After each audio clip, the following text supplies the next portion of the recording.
So today I want to talk about working with your spouse. It's actually a question that I get asked about quite a lot. And the reason that I do get asked about it quite a lot is because I've been working with my wife, Tracy, now for well over 20 years in business. And it's worked really well for us. I guess that's the reason people ask us why. So that's what I want to talk about today. The pros, the cons, whether you should do it, whether you shouldn't. So if you're new to the channel, my name's Richard. I'm a full-time photographer here in Australia. I own this studio along with my wife, like I just mentioned.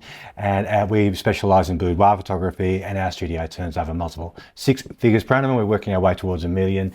And I make these videos because I enjoy talking about the business of photography, helping other photographers where I can. So I get this question quite a bit. It's surprising how often people do ask us this.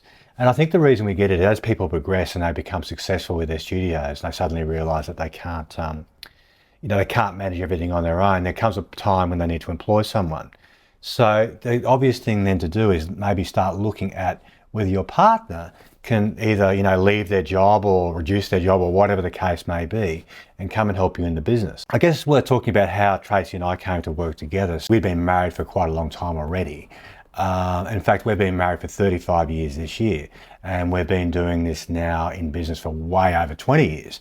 So I think that the best way to make it work is you need to have really clearly defined roles, okay? You need to have real levels of separation. Now, what I mean by that is back when, I keep referring back to my previous experiences in this video and other videos, but back when we had our IT company, I ran into quite a lot of very successful business people, and a number of those were partnerships. And the people who were successful had very clear lines of who did what, and that's why they worked. I'll give you two examples. One was a pool manufacturer and supplier of aftermarket chemicals and things like that. And the way they had it structured from memory was, there were two of them and it was a 50-50 thing, but they did very different things. So one essentially ran the admin, all the booking procedures for on-site servicing and things like that, installations and things like that. And the other guy ran the workshop. Okay, so the workshop being the repairs and the inventory and all that type of stuff. So they had very, very clear, very clear, roles within the company. Okay. And whenever we did work there, we always dealt with the admin guy. We very rarely dealt with the other guy, unless the other guy was away or something like that.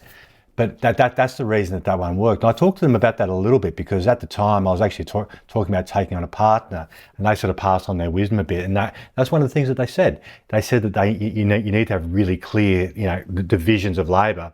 Otherwise, it just doesn't work because you start clashing and running into each other a bit.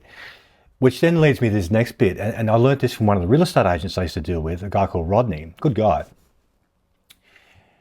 They had a unique situation. It was kind of like a Remax. And what I mean by that is that they had, I think from memory, about 6 partners.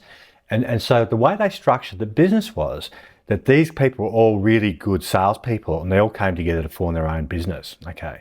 And the way they had it structured was that as partners, they kept 90% of the sales and 10% went back to the office to run the office and that type of thing.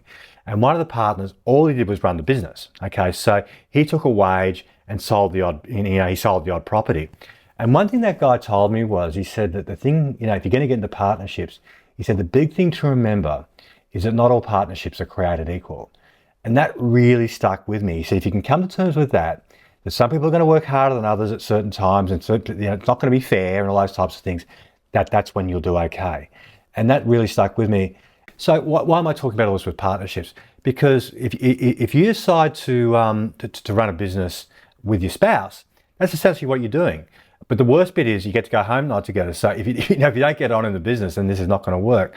And so my suggestion would be to sit down and work out who does what. Okay, so in our case, right, the way it works in our studio is I do all the shooting, I do all the sales, I do all the phone calls and booking in, and that's all I do. Tracy basically does pretty much everything else. She does all the scheduling of hair and makeup artists. She books the hair and makeup. She keeps my diary under control. She books in the phone calls for me. She keeps an eye on all the inbound, and all the correspondence. She sends all the retouching off to our retoucher. She designs the albums and gets all that sent off. So she does all of the real nuts and bolts work. And that really suits her. And it doesn't suit me, okay? I mean, I hate that stuff, to be truthful. I'm more a people person. I'm more the loudmouth of the organisation, you probably worked out, and she's more behind the scenes. And she loves that side of thing. And so that's why it's worked so well with us. She's always done the administration. I've always done the face-to-face stuff. And I think that if you're going to do that with a partner, I think it works better if you are different, I think that's just generally true of partnerships in general.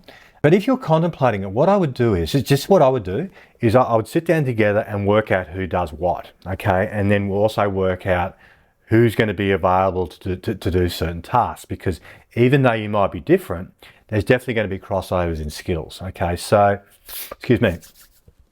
So for a photography studio, for example, both people in a pinch, can send things off to you, a retoucher, or both people can design albums. So you've got to figure out who does that, because what happens is and this happens with us a bit, actually, to be truthful, to this day, is sometimes what happens is I get a rush of blood to the head and I start encroaching on Tracy's space a little bit and start doing things like sending messages to clients about that their artwork's in progress and things like that. And then she loses track of where she's up to, you know what I mean? So I'm often, to be truthful, more of a hindrance than a help.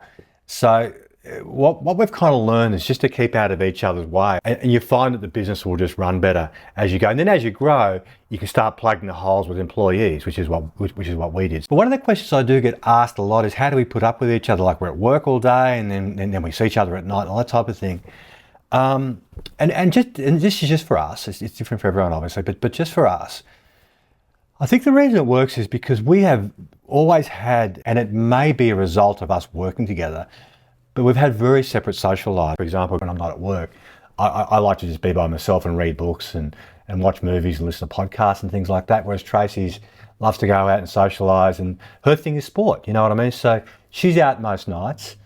So we're not living out of each other's pockets all the time. And I think that's one of the reasons it works for us. And I am repeating myself, but I've got a feeling that might have eventuated, that's the way that we kind of live as a result, because we've always worked together for over 20 years. And so I would think about that as well. If you do spend a lot of time together after, like, meaning, I don't know, it's like, say you go and play bridge together, or you're in doubles tennis, or you're in the same sporting teams or the same clubs and things like that. I'm not sure. It's obviously a different answer for everyone, but maybe working together might not be a good idea. But having said that, like, if you like us and have very separate interests, and for us, coming together at work is actually a good thing, and it works really well for us.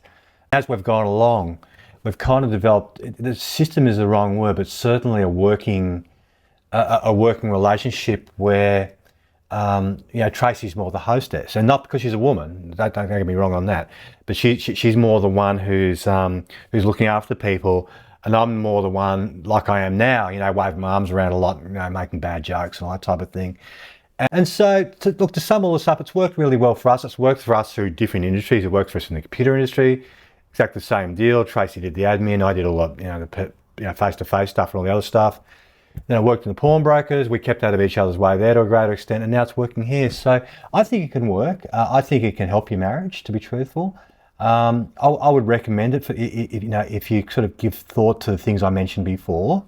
And I guess the worst thing that can happen is it doesn't work, and then you just move on and do something else. But for us, it works really well, and we'll probably keep doing it until we retire. But I guess if I could pass on one thing in relationship to working with your spouses or with partners, and I'm going back to what I was talking about before, I think that just from my observations of what I've learned watching other people and the way that we've operated together, is if you're too similar to each other, it just doesn't seem to work terribly well. The best partnerships seem to be when people have different skill sets and different personality types, then you come together and it works really well.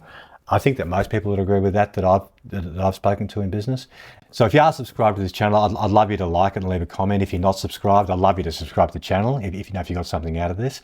Apparently that really helps with the YouTube algorithm. But again, thank you for watching, and I'll see you in the next video. Take good care. Keep on trucking.